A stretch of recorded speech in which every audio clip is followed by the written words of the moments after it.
the more people you bring into a city, and they're bringing them in mass, hundreds of thousands per month, you will see more wear and tear, and you're going to pay for that. So when everyone was complaining that we had pothole problems that weren't being fixed, to the point where fast food companies started doing it themselves as advertising, this is caused by higher population density.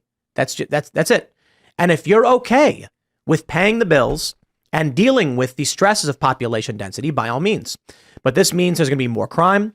Food's going to be more expensive. Parking will be non-existent.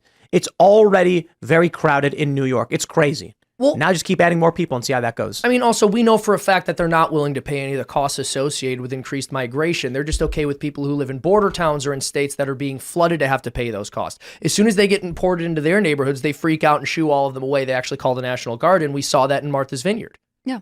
You see Eric Adams is suing the bus companies now instead of going after the government? I don't know if you saw that. He's suing the actual coach that sounds company. about right. Yeah. But he's acting out of desperation. I mean, he just can't do anything to save New York from immigration except to move illegal immigrants to other counties in New York that didn't want this to happen in the first place.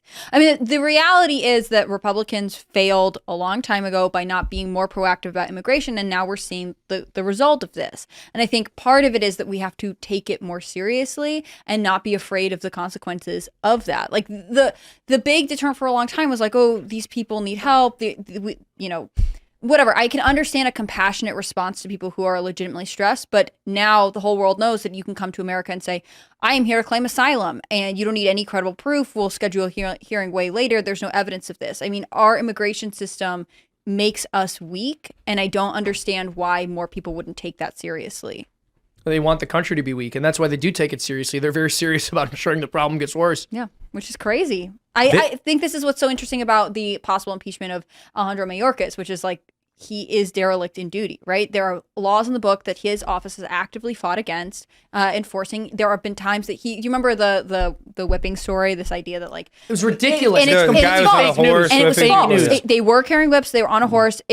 They did not whip any migrants, and Alejandro Mayorkas went to Congress and was like, it was crazy, and I denounced this and whatever else. He sold out border agents. He's not even representing the people in his office or who are within his purview to advocate for and respect, who are trying to do the job that they were asked to do.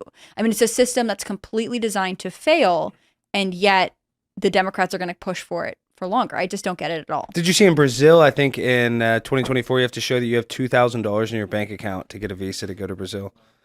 To get a visa to go to Brazil, yes, you need to show a bank statement that $2,000. It makes sense. I know. Brazil doesn't got to let anybody in. I know, but that's real. That's not conspiracy. Wow. So, yeah, I mean, obviously we should have some sort of regulations, but I know people that graduated from like SMU and TCU, which are schools in Dallas, that were international students that immediately had to, get the hell out of the country. So it's crazy that we kick out the students, but literally you can be like a convicted, pervert. You just have to come across the border and say the right things, and then they let you And did you see how many migrants are from Haiti? They're like Haitians. Yeah. Well, most of them are not from Mexico. Yeah, exactly. The majority are not the from other Mexico. thing, Mexico is like, we'll help you, but also we are not really stopping anyone from entering our country.